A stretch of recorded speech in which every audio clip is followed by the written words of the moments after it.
Hey, welcome everybody. Last Sunday of 2024. Great to see you. I think you made a pretty good choice on where to spend the last weekend of the year. I am excited because I don't know why, but all of a sudden this Sunday seemed to bring a lot of people from my past here. I've just got to say there's a family here that I go way back on both sides of their family. She's not going to like me for calling her out, but Charlie and I go so far back. I was her brother's annoying little friend. And then Charlie married Edwin, and Edwin's dad and my dad were good friends, and I'm really glad it trickled down to us. Now, their daughter, Jenna, is a good friend. She once referred to me as, and I cherish this, Jenna said, Walker is my best old man friend. And with her deer hunting son, Waylon, I'm working on generation number 4 friendship. And they're going to hate me, but y'all stand up. I know you're over there somewhere. Edwin, Charlie, where are you? Stand up. There they are. All right. Charlie hates me the most. There is pressure on a preacher on the last Sunday of the year. First of all, Christmas is always just a few days past. Some people experience post-holiday letdown. Others are simply exhausted, and so they let church slide today. And others are too full of delicious Christmas dinners to squeeze into their little hybrid cars and get to church. But there's also the internal wrestling that preachers do, trying to decide whether they're going to look back or look ahead. Looking back would be pretty easy this year. Honestly, that would be a softball sermon because God has blessed this church so richly through you in the last 12 months. Once again, our ride-in, cruise-in, you provided over $48,000 in one Sunday morning to help a young man fighting cancer. We had some great messages from guest preachers this year like Mike Lynn from Compass Christian Church and Tim Cole. We set new records in Vacation Bible School. Oh, and we did pay off a $1.5 million debt this year after only 7 years. Only 7 years. And I'm pretty sure 2024 saw more baptisms in a year than ever before. I'm not sure of that, but I'm pretty sure it did. Our average attendance grew by about 100 people in these past 12 months. So looking backwards is easy. Looking backwards doesn't take any vision on our part. There's no planning involved in looking backward. There is zero commitment required to look backward. It doesn't cost us anything in time and money to look backward. And of course, that's because there was vision, but that vision has already been transformed into reality. There was a lot of planning involved, but heck, that planning happened way in the past. It's over. And you did make commitments, but now they've all been fulfilled. All the tremendous costs to have a great past to look back on, those costs in both time and money have already been paid. That's all ancient history now. So that would be a softball sermon. And maybe that's why it's more scary to look ahead than to look back. You know, obviously the biggest unknown is that it's all unknown. Looking ahead. Our political situation will be very different. But now the pressure is on for the party of the president-elect to actually govern better and do what he promised. These unknowns cause some of us to lose sleep at night. I mean, the things that we don't know about are limitless. You know that old saying, you don't know what you don't know? Will simple little houses ever be affordable again for those without high-paying jobs? Will healthy food and prescriptions continue to deplete bank accounts? Will retirees be able to live relatively comfortably on their savings and Social Security? And candidly, folks, I am not commenting on the right ways to go about any of that because I'm not smart enough to know how to fix those problems. I'm just calling attention to the things that for us are unknowns. Right in this church, we've got some big unknowns.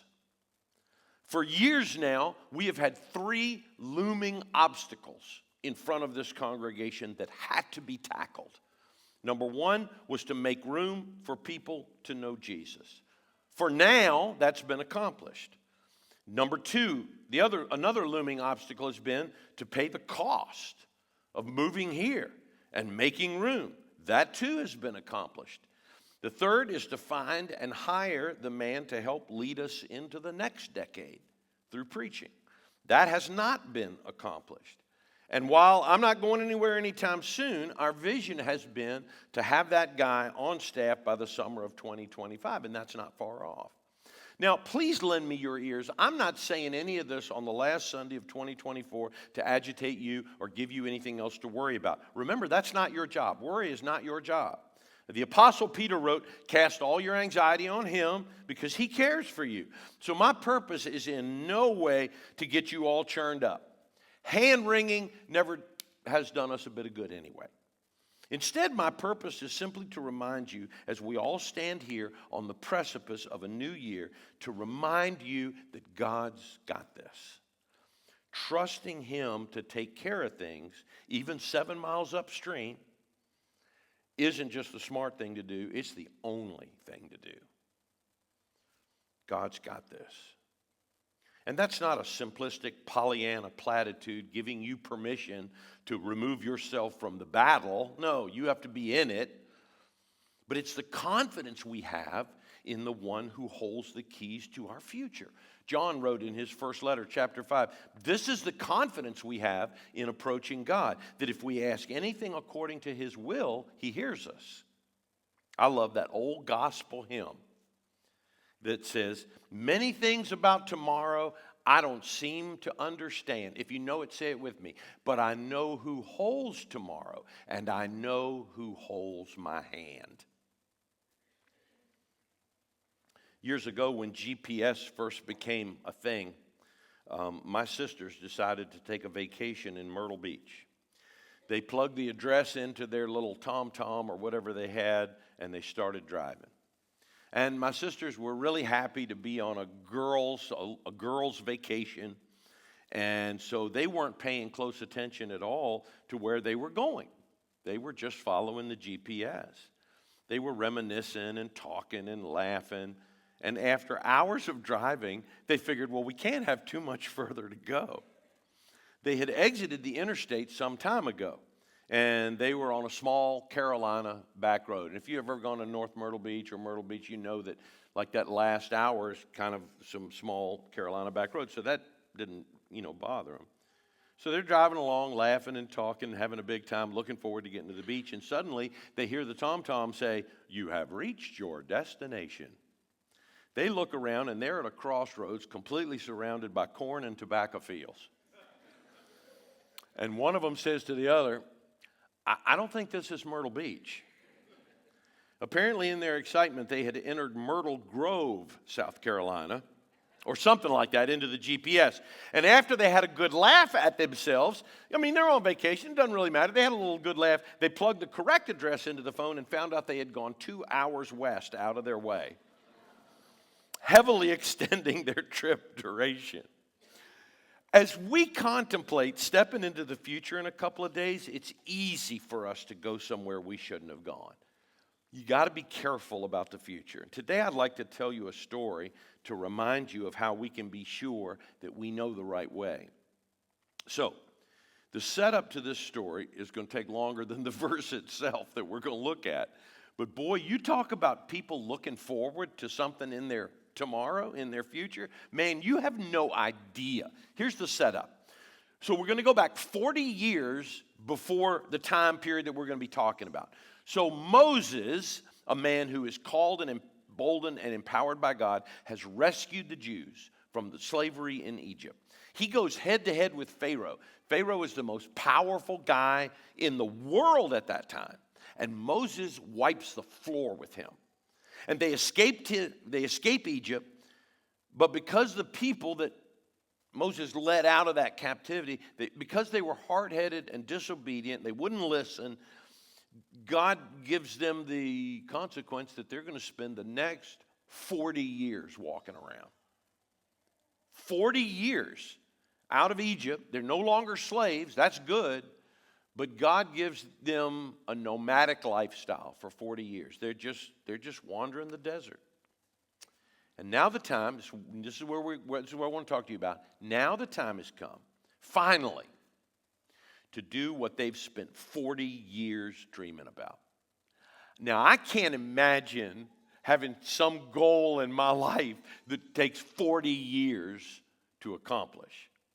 I was going to make a joke about, except maybe your children moving out of the house or something, but I didn't have that problem.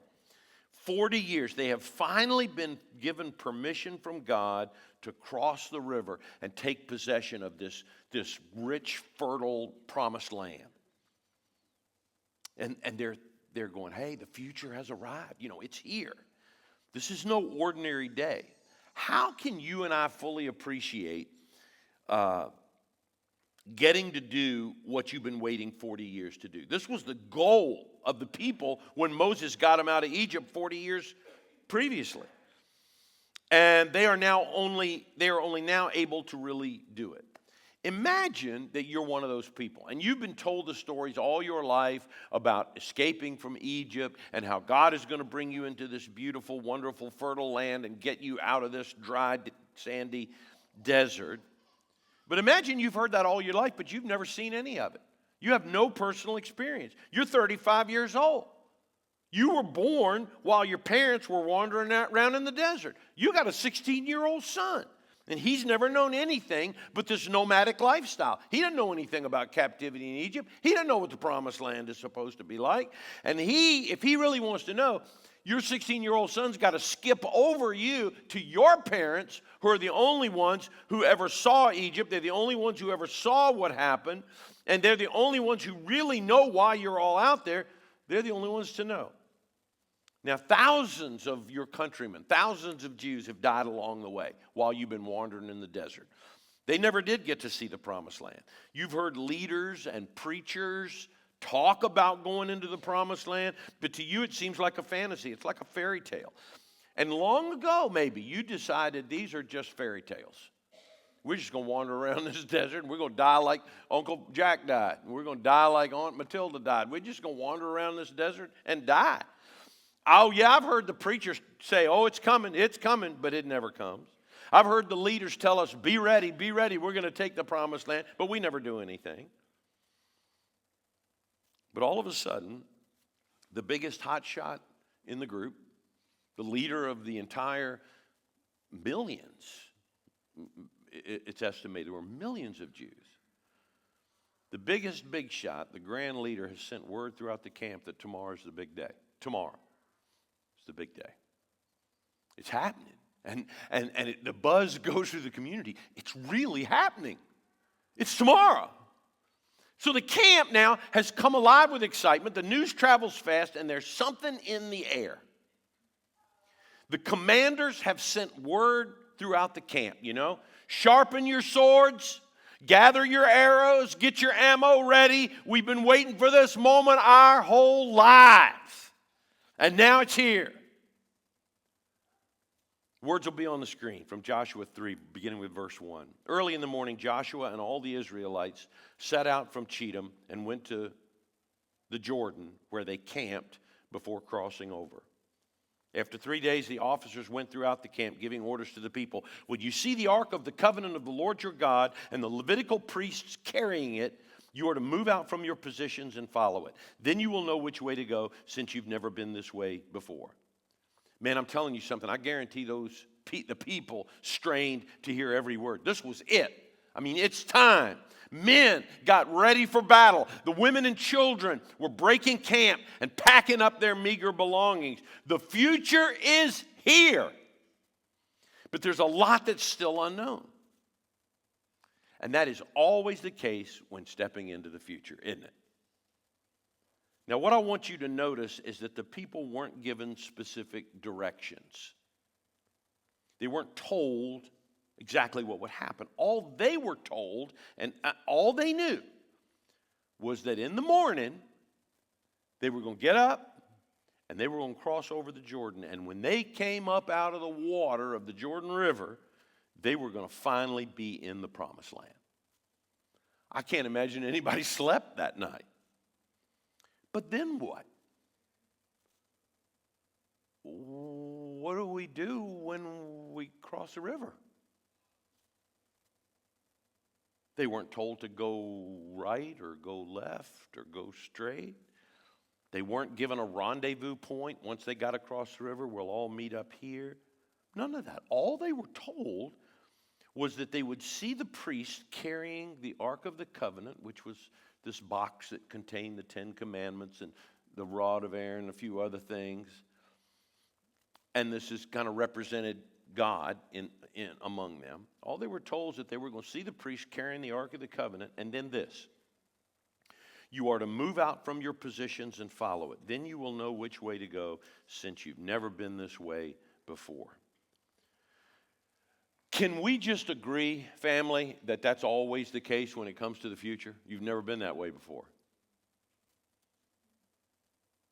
So whether you're anxious about the future or whether, and I'm talking about us today right here, whether you're a little worried and anxious about 2025 or whether you just can't wait to get there, our assignment is the same. When you see the Lord leaving, move out from your position and follow him. That's the first thing I want you to remember today. We will never step into the future alone. Never. In fact, God is already there. That's weird for us to try to comprehend, but Tyler pointed that out so beautifully in the Christmas Eve service. Tyler talked about how God created space, time, and matter. So he had to be outside of that to create it. God is not limited by any of them. God's not limited by space or time or matter. God is already in the future. God's already in 2025. He's waiting for us to get there. But listen up now. Our responsibility goes further than that. Because the very next verse outlines what we should do in preparation and what we're going to find when we get there. This is, in my opinion, and it's just my opinion, this is the best passage in the Bible to meditate on when contemplating the dawn of a new year or anytime you're thinking about the future. Ready? Here it is, Joshua 3:5. Joshua told the people, consecrate yourselves, for tomorrow the Lord will do amazing things among you. Think about that much further along than just Joshua. Think about that in your family. Think about that in your business. Think about that in your spiritual life. Just think about that in terms of your future. We're going to step into 2025 pretty soon, but we've never been that way before. Joshua told the people, consecrate yourselves, for tomorrow the Lord will do amazing things among you. I think this is the best scripture to stick on your refrigerator to think when you think about the future. And of course, the future is new every morning, right? So first is our responsibility. Consecrate yourselves. We don't use that word very often, and the word consecrate is to dedicate or devote yourself to something. Joshua says, consecrate yourselves, dedicate yourself, devote yourself to something. And just being honest here, I wonder if anybody present today would be confident in saying that they've really devoted themselves to Christ. I mean, that's a big ask. I don't know whether any of you are confident to say, yes, I am devoted to Christ. I'm not comfortable saying that I've really dedicated and devoted myself to Jesus Christ. I think I'm devoted to my wife. I'll give myself credit for that. It's been 40 years. I love her now more than I ever have. We've had a heck of a ride, and we've had some fun doing it. And we've also cried and prayed together and clung to each other through some mighty nasty times. So I have no trouble at all claiming to you today that I'm devoted to my wife, and if you say different, I'll fight you. I think I've dedicated myself to my children. Softball games, from t-ball to college games. I've probably seen nearly as many pitches as Vin Scully. Horse shows. I have hauled horses a many a mile behind my truck to see my daughter win one third-place ribbon. I mean, we brought home a few trophies too, but not nearly so often as those 75-cent ribbons we hung from the grill of the truck. So I'm also okay saying that I've dedicated myself to my children. I'm devoted to my wife. I'm dedicated to my children. But I am not so comfortable saying I've always devoted myself to Christ, that I've always dedicated myself to my Savior. See, the problem with the word consecration is an all-inclusive word. If you devote yourself to something, it is an all-inclusive word.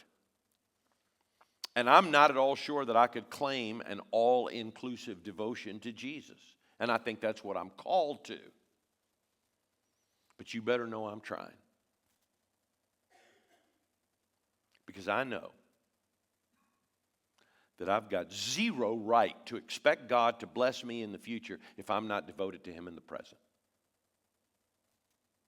I have zero right to expect that.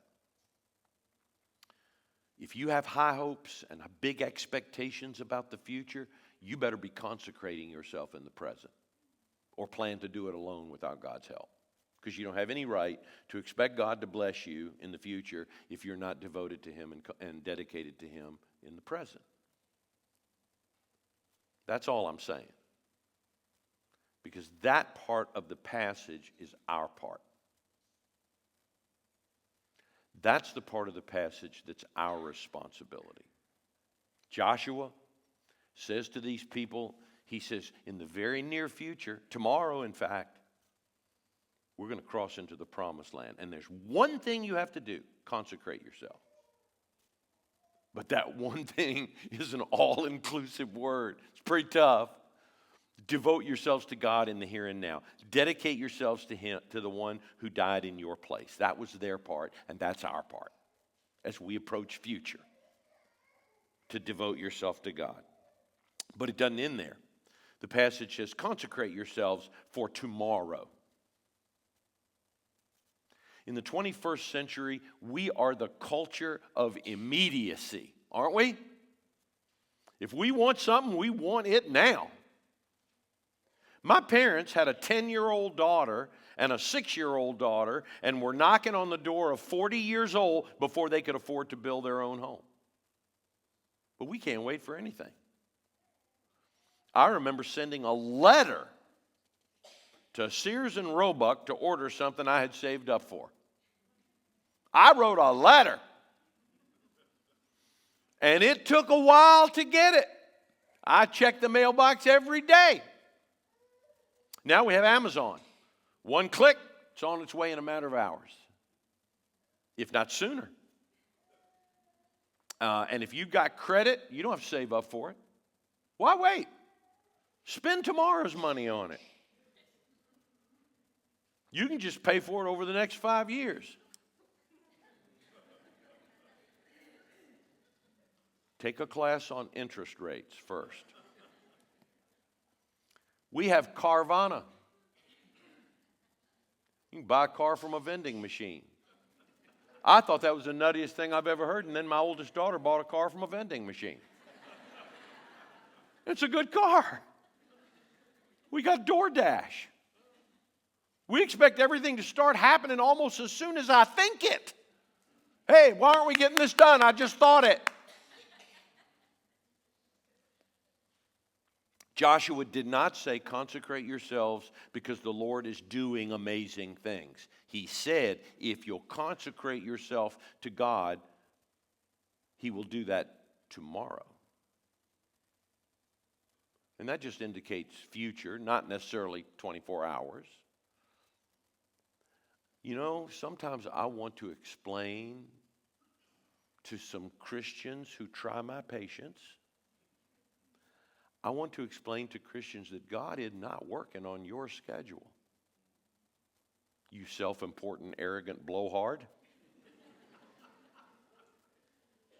God's either going to do it or He's not, and it will be revealed on His schedule whether He's going to do it or not. His schedule. You're not as important as you think you are. You're just as loved. You're more loved than you think you are, but you're not as important as you think you are.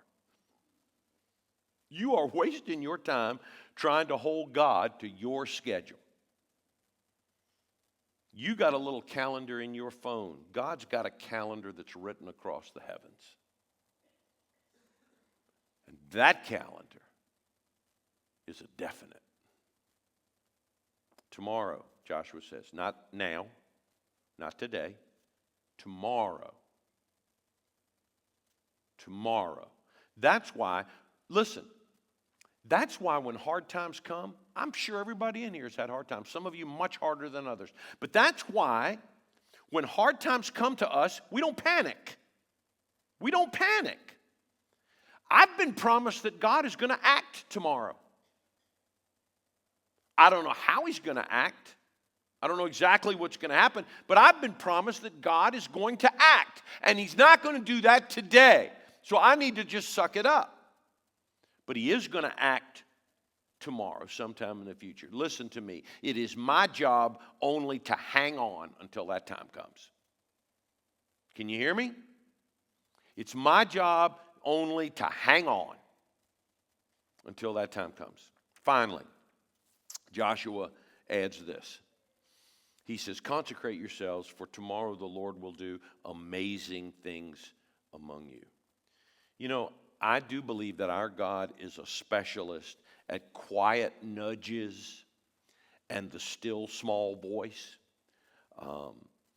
We might see little God winks in our life. That's what people call it, a God wink. We might see little God winks in our lives constantly, but God is an expert at the amazing. And if anybody has no excuse to admit that, it ought to be the members of Rappahannock Church of Christ. God is an expert at the amazing. Listen, I could list the amazing things he's done at our church in a small town of 1,200 people, but it would take a while. In the last 2 weeks, families who were literally shivering in the cold were ushered into a warm place to live for a few days because of one of you in this room. I know that. Families literally shivering in the cold. Moms and dads who could not afford Christmas for their kids got to watch their children open gifts on Christmas because of you in this room. You know, through the Angel Tree program and through others that you and I will never hear about because people did it quietly for a neighbor or somebody they knew. And I'm telling you, that happens so often that it's not even amazing to you anymore when you see it. And that's not necessarily a bad thing. It's great that you've gotten used to God working in amazing ways. And he's going to work that way tomorrow too. It's not even amazing to you anymore the way God works, but I guarantee you this, it was amazing for those moms and dads, and it was especially amazing for those little children, and it was amazing for that family that was cold, and 2 hours later they were in a warm hotel room. And a local ministry right here in our area, in the Northern Neck, who counsels mothers to keep their babies and then follows up and cares for those moms with those newborns and even for their other older children. That ministry on Christmas Eve received a gift from you that falls under the category of amazing things. I'm saying all of this, and we're done. I just got a quick little story to tell you, but I'm telling you all of that just to reassure you that tomorrow holds nothing to fear if we will consecrate ourselves. Our future might be blindingly bright, or it may be overcast and gloomy for a little while.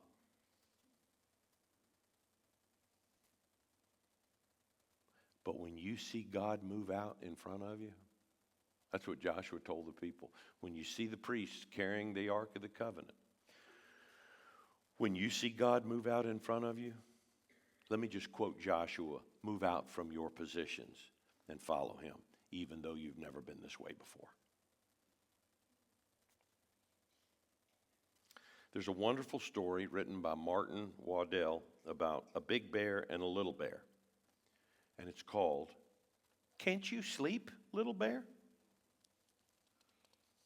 During the day, Big Bear plays with Little Bear. They're outside in the sun and the snow, and at nighttime, Big Bear takes Little Bear to the bear cave and tucks him in and tells him it's time to go to sleep. But Little Bear can't sleep.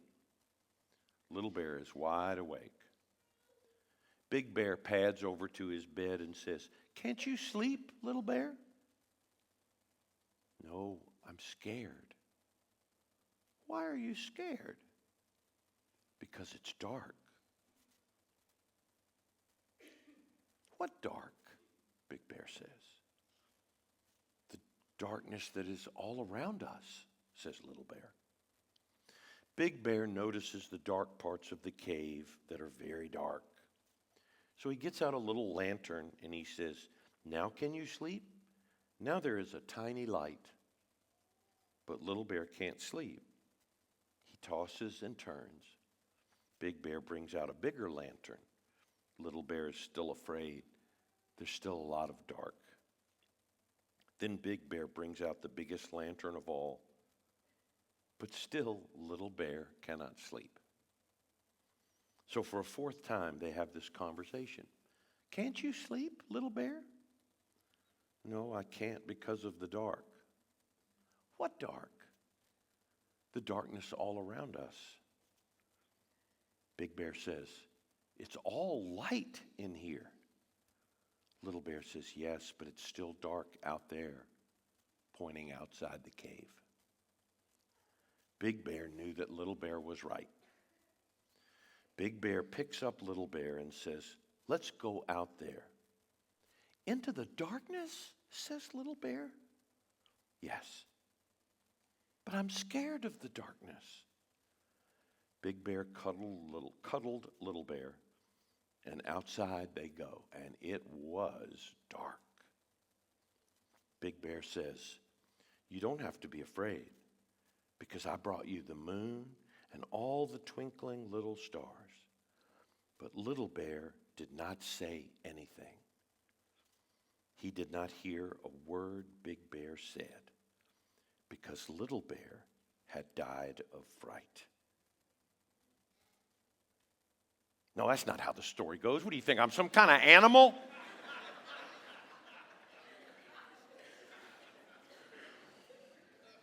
He did not hear a word Big Bear said because Little Bear had gone to sleep warm and safe in Big Bear's arms.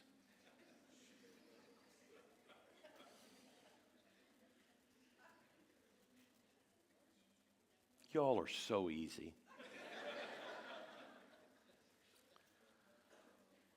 Right now, for some of you, tomorrow may be like the dark in the story of Little Bear. But you don't have a thing to fear, warm and safe in God's strong arms of love. Happy New Year, everybody.